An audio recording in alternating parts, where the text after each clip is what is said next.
지난 2002년에는 우리나라의 월드컵도 있었지만은 동계올림픽이 미국의 솔트레이크 시티에서 있었습니다. 그때 쇼트트랙의 1000m에서는 아무도 예상하지 못한 일이 일어났습니다. 우승 후보가 즐비했습니다. 김동성, 안현수 선수 같은 선수들이 진을 치고 있었기 때문입니다. 그러나 아무도 주목하지 않았던 한 선수, 호주의 브래드 버리라고 하는 약간 어리버리한 선수가 있었습니다. 아무도 주목하지 않았습니다. 그런데 그는 지난 대회 예선도 탈락하고 목뼈도 부러졌었습니다. 그리고 부정 출발하는 가운데 탈락 위기에 처하기도 했습니다. 함께 경쟁하는 자들이 너무 쟁쟁해서 그는 다 그 빛에 가렸습니다. 리자준, 안톤 오노, 김동성, 안현수 모두 우승 후보밖에 없었습니다. 이변이 일어났습니다. 중결승전에서는 김동성 선수가 그만 넘어지는 바람에 통과했습니다. 결승에서도 그는 꼴찌로 가고 있었는데 반바퀴를 남겨두고 앞서가는 선수들이 넘어지기 시작했습니다. 리자준이 오노의 다리를 걸어 넘어졌습니다. 오노는 넘어지면서 옆에 가는 안현수 선수의 다리를 잡아 당겼습니다. 넘어졌습니다. 나머지 한 선수는 덩달아 또 넘어졌습니다. 정신 차리고 보니까 그는 1등이었습니다. 호주 역사상 첫 금메달을 그렇게 안겨주었습니다. 인터뷰하는데 기가 막힙니다. 무슨 일이 벌어졌는지 모르겠는데 전부 다 넘어져서 내가 1등 했다고. 도저히 안 될 것 같은데 예상을 깨고 이루어지는 일들이 우리 삶 속에 일어납니다. 세상 사람들은 그것을 뭐라고 하지요? 운이 좋다 그렇게 말합니다. 그러나 우리는 전혀 다른 표현을 쓰지요. 바로 하나님의 은혜라고 그렇게 표현합니다. 우리 인생에 희망이 있는 것은 항상 하나님의 은혜가 함께하기 때문입니다. 베드로는 이미 가망이 없었습니다. 주님을 3번씩이나 모른다고 부인했으니 이제는 다시 새롭게 하여 제자의 그 일들을 계속할 면목이 없었습니다. 주님을 다시 만날 용기도 없었지만 그는 갈릴리로 갔습니다. 주님을 기다리면서 고기를 잡았는데 그 잘 잡던 고기마저도 지난밤 동안에 한 마리도 잡지 못하는 그런 좌절을 경험합니다. 뭐 되는 일이 없었습니다. 그런데 주님께서 그를 보고 계셨습니다.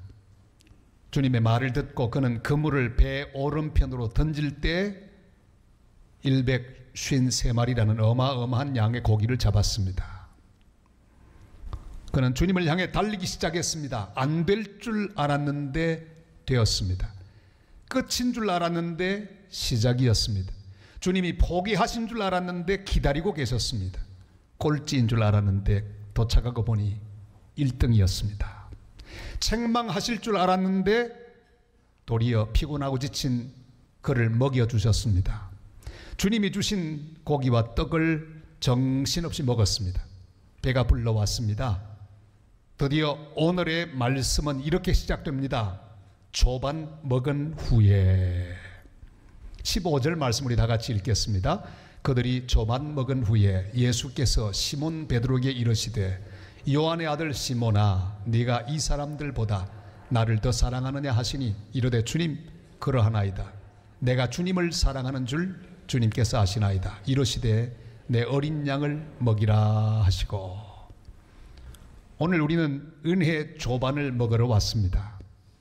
주님께 나오는 자는 절대로 줄이지 않을 것입니다.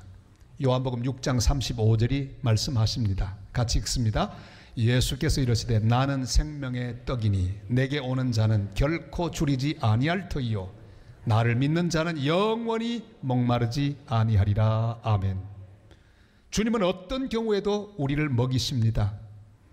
먹이실 떡을 준비하고 계십니다. 어떤 상황에서도 원수의 목전에서도 우리에게 상을 베푸시는 주님이십니다. 베세다 광야의 굶주린 군중 5,000명도 주님이 먹이셨지만 외로운 사렙다 과부도 먹이셨습니다. 그리 시냇가에 고립되었던 엘리야도 까마귀를 통해 먹이시는 주님이십니다. 그러나 우리의 관심이 먹는 것에만 머물러 있어서는 곤란합니다.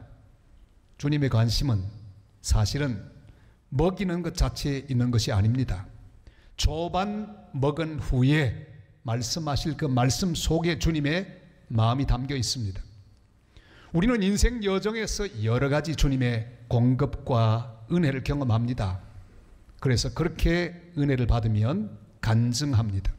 그 간증의 내용을 대부분 보면 주님이 나를 채워주셨다, 질병 가운데 있었는데 건강을 채워주셨다, 가난 가운데 있었는데 물질을 채워주셨다, 고독 가운데 있었는데 주님께서 사람을 붙여주셨다, 뭐 이런 간증들이 대부분입니다. 근데 여러분, 그런 간증으로 끝난다면 아무런 의미가 없습니다.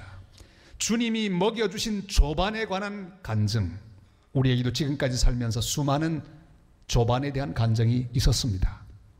그러나 더 중요한 간증은 조반 먹은 후에 나타납니다. 어떤 경우에도 주님께 나아가서 주님이 주시는 은혜를 받으실 수 있기를 바랍니다. 그러나 더 중요한 것은 조반 먹은 후에 나를 향하시는 주님의 말씀에 귀를 기울여야 합니다. 주님은 이렇게 베드로에게 물으십니다. 네가 나를 사랑하느냐? 네가 나를 사랑하느냐 질문하십니다. 우리 인생의 진짜 중요한 문제는 사실 먹는 것이 아닙니다. 응답을 받는 것이 아닙니다. 문제를 해결하는 것이 아닙니다. 하나님이 주시는 공급을 체험하는 것, 그것이 인생의 목적이 아닙니다.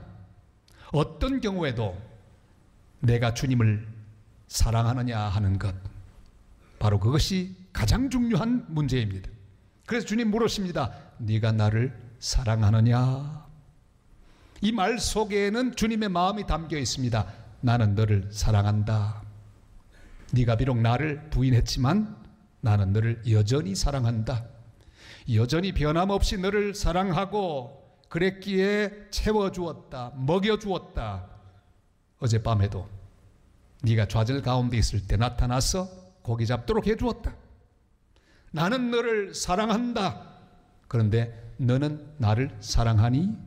이게 주님의 질문이십니다. 3번 물으신 것은 3번 부인한 베드로의 배반을 기억하게 하기 위함입니다.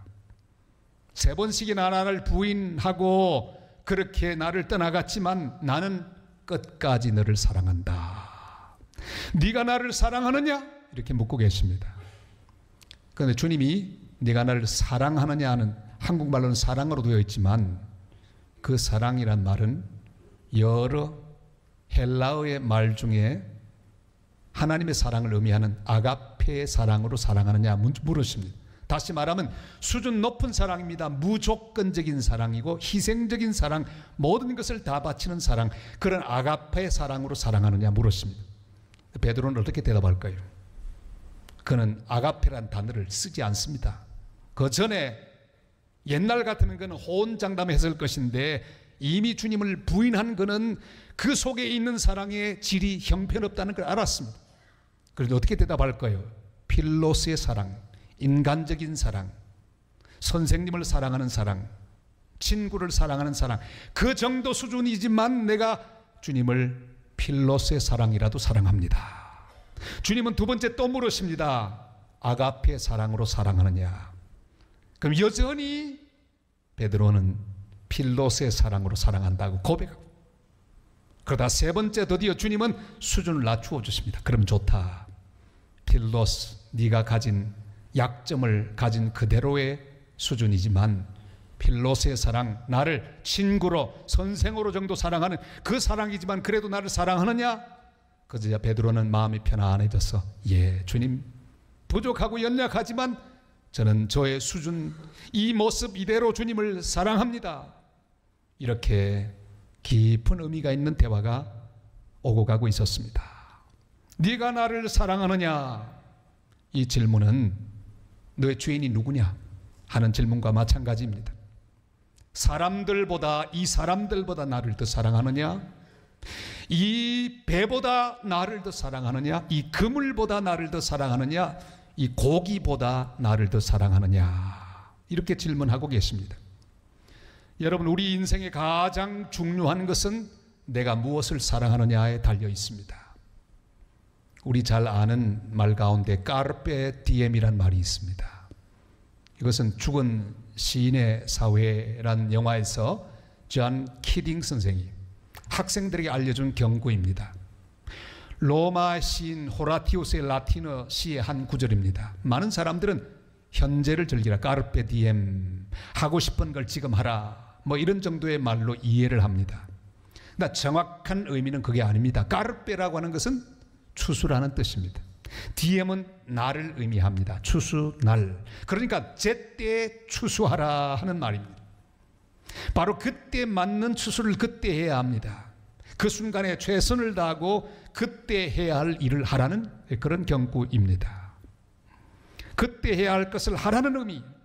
여러분, 우리 신앙생활에 있어서 까르페 디엠이 너무너무 중요합니다. 어떤 경우에도 추수해야 합니다. 어떤 경우에도 추수의 기쁨을 맛보아야 합니다. 그게 뭘까요? 우리의 상황이 어떠해도 그 상태에서 주님을 사랑하는 것입니다. 주님은 그것을 기다리고 계십니다. 눈물 골짜기에서도 주님을 사랑해야 합니다. 넘어진 가운데도 주님을 사랑해야 합니다. 가난 중에도 주님을 사랑해야 합니다. 배반을 경험해도 주님을 사랑해야 합니다. 그때 어떤 순간에도 우리는 이 귀한 사랑을 주님 앞에 드리며 그래도 주님 사랑합니다. 이것이 가장 우리 인생의 삶 가운데 그때 맞는 인생의 추수라고 우리는 믿습니다. 다윗도 그랬습니다. 가장 어려웠던 순간, 사울에게 도망 다니며 죽음 고비를 지난 다음에 했던 고백이 무엇입니까? 나의 힘이 되신 여호와여, 내가 주를 사랑하나이다. 귀한 추수를 했습니다. 하나님이 기뻐 받으셨습니다. 느헤미야 선지자는 울고 있는 백성들에게 말합니다. 여호와를 기뻐하는 것이 너희의 힘이니라. 넘어진 자리에서도 하나님을 사랑해야 합니다.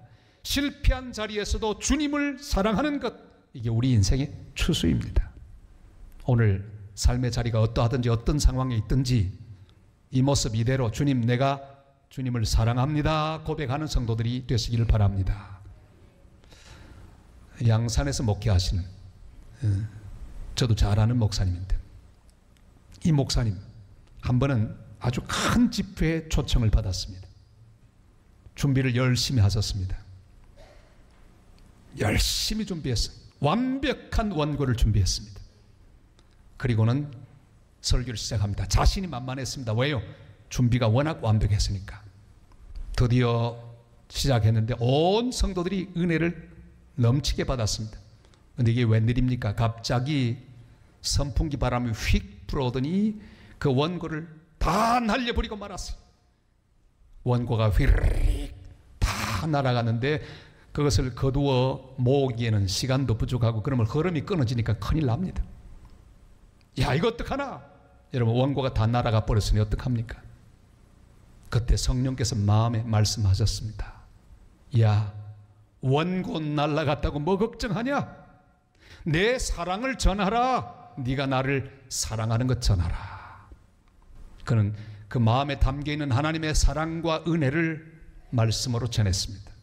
자기 일생일 때 가장 은혜로운 설교를 그날 했답니다. 사랑하는 여러분, 모두 날아가 버려도 됩니다. 이 땅에 있는 모든 것들은 날아갑니다. 내 믿던 것 다 날아갑니다. 돈도 날아갑니다. 명예도 날아갑니다. 사람도 날아갑니다. 내가 믿는 사람, 사랑하는 사람 끝까지 나를 사랑해 주지 않을 것입니다. 전부 날아갑니다. 모두 믿던 것 날아갑니다. 그러나 다 날아가도 나를 사랑하시는 하나님을 사랑하는 마음만 날아가지 않고 내 속에 있으면 우리에게 희망이 있습니다. 아무리 낮은 수준의 사랑이라도 주님을 사랑하는 마음만 있으면 새롭게 시작할 수 있습니다. 주님, 내가 주님을 사랑합니다. 이런 고백을 가지고 나를 끝까지 사랑하시는 주님과 함께 다시 일어나 주님이 맡기시는 일들을 감당하는 복된 하나님의 사람들이 되시기를 주님의 이름으로 축원합니다. 부활하신 예수님께서 베드로에게 요구하신 것은 확실합니다. 네가 나를 사랑하거든 이것을 하거라. 바로 내 양을 먹이는 일이다. 무슨 말씀입니까? 너의 양을 먹이는 게 아니라 너의 꿈을 먹이지 않고 너의 욕심과 너의 인생을 먹이지 않고 나의 양을 먹이거라. 나의 비전을 먹이거라. 나의 교회를 세우거라. 나의 왕국을 세우거라. 나의 백성을 먹이거라. 내가 너희를 먹였던 것처럼 너도 나의 백성을 먹이거라.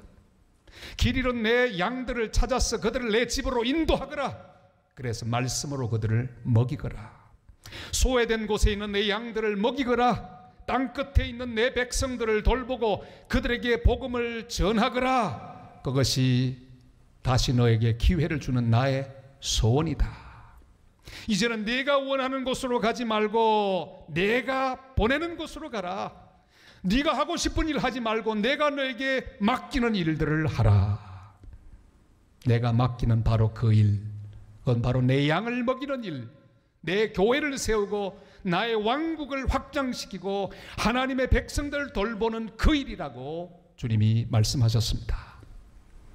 사랑하는 여러분, 길 잃은 주님의 양들이 교회 바깥에 있습니다. 우리가 주님을 사랑하기에 주님이 가장 원하시는 그 양들을 향해 우리의 손을 뻗어 그들을 인도하는 전도를 하는 것입니다. 이 부탁하시는 주님의 음성을 듣고 순종하는 하나님의 백성들이 되시기를 바랍니다. 교회가 왜 전도해야 합니까? 왜 선교해야 합니까? 우리가 주님을 사랑하기 때문입니다. 우리 교회를 키우려고, 더 성도가 많아지게 하려고 전도하지 않습니다. 목적은 하나예요. 우리가 주님을 사랑하니까. 우리를 사랑하는 주님이 우리에게 부탁하신 말씀, 그것이 바로 내 양을 먹이라. 땅끝까지 저 열방 구석에 있는 굶주린 양들, 주님의 양들 먹이기 위하여, 그래서 선교사도 보내고 그래서 전도도 하고 새생명 기쁨 축제도 하고 있는 것입니다. 18절에서 이렇게 주님 말씀하죠. 다 같이요. 내가 진실로 진실로 네게 이르노니 네가 젊어서는 스스로 띠띠고 원하는 곳으로 다녔거니와 늙어서는 네 팔을 벌리리니 남이 네게 띠띠우고 원하지 아니하는 곳으로 데려가리라. 아멘. 이제 우리가 사는 이유는 너무나 분명합니다. 하나님의 나라를 위하여, 하나님의 교회를 위하여, 하나님의 영광을 위하여, 하나님의 선교를 위하여, 하나님 백성들을 위하여 우리의 팔을 벌리는 것, 이것이 우리 사는 목적입니다. 팔을 벌리고 손을 벌려 나누어주고 용서하고 용납해야 합니다. 사랑을 베풀어야 합니다. 그 반대는 뭘까요? 팔을 펴는 게 아니라 내가 하고 싶은 것을 움켜잡기 위하여 손을 내미는 거예요. 내 배를 채우고 내 모든 욕심을 채우기 위하여 거두어드리고 나만을 위해 준비하는 것. 그 반대가 무엇입니까? 팔을 펴는 것입니다. 내가 원하는 것이 아닌 주님이 원하는 방향으로 내 인생을 드리고 또한 나누는 것이고 복음을 전하는 것입니다. 그 극치가 무엇입니까? 바로 십자가죠. 목자이신 예수님, 우리를 먹이기 위해 십자가에서 팔을 벌리셨습니다. 못 박히셨습니다. 우리도 주를 위해, 복음을 위해, 죽어가는 사람들을 위해, 열방을 위해 팔을 벌릴 수 있기를 바랍니다. 복음을 전할 수 있기를 바랍니다. 땅끝까지 선교할 수 있기를 바랍니다. 여러분, 선교하는 일 쉽지 않습니다. 전도하는 일 쉽지 않습니다. 왜? 이걸 벌려야 되니까. 사람은 본능적으로 자기만을 위해 이 손을 모으게 되어 있습니다. 자기부터 돌보는 손이 우리의 몸에 붙어 있습니다. 그래서 주님은 팔을 벌리리라 말씀하죠. 우리는 주의 명령을 따라 하나님의 은혜 가운데 이 팔을 벌리는 하나님의 백성과 하나님의 교회가 되어야 합니다. 다음 주일은 바로 죽어가는 사람들을 향해 팔을 벌리고 손을 뻗어 그들을 주님께로 인도하는 복된 주일입니다. 우리의 팔을 벌릴 수 있기를 바랍니다.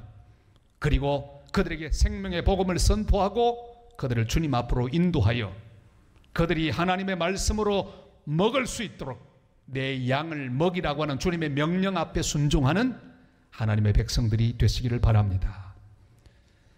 1차 대전의 전쟁 영웅 영국군 병사 헨리 텐디라는 사람이 있었습니다. 1차 대전이 벌어졌습니다. 그는 1918년 9월 드디어 1차 대전에 막바지에 접어들었습니다. 전투를 하고 있는데 한 독일 병사와 맞닥뜨리게 되었습니다. 그 독일 병사는 체구가 자그마했습니다. 그는 검은 머리를 가지고 있었는데 머리를 쉴 새 없이 썰어넘기고 있었습니다. 이제 권총의 방아쇠를 당기기만 하면 그는 죽습니다. 바로 테디는 그 순간에 불쌍한 마음이 들었습니다. 젊은 청년을 죽이고 싶은 마음이 없었습니다. 그리고 허공을 향해 방아쇠를 당깁니다. 땅 하면서 집으로 빨리 가라고 그를 돌려보내 주었습니다. 허겁지겁 도망가는 그에게서 뭔가 하나 뚝 떨어집니다. 봤더니 수첩인데 수첩에는 이런 이름이 있었습니다. 독일 육군 하사 아돌프 히틀러. 정확하게 그로부터 20년 뒤 히틀러는 2차 대전을 일으켜 수많은 사람들을 죽음의 구렁텅이로 몰고 갔습니다. 그것을 보고 헨리 텐디는 얼마나 후회했을까요? 어떤 후회를 했을까요? 왜 그때 내가 죽이지 못했던가? 죽였으면 2차 대전 일어나지 않았을 텐데 괜히 살려줬구나. 여러분, 히틀러는 그렇게 살면 안 되는 사람이었습니다. 특별히 그를 불쌍히 여겨 살려준 그런 생명이었습니다. 그랬다면 또 다른 사람을 살리기 위해 마땅히 힘쓰며 살아야 할 사람이었습니다. 베드로가 그랬습니다.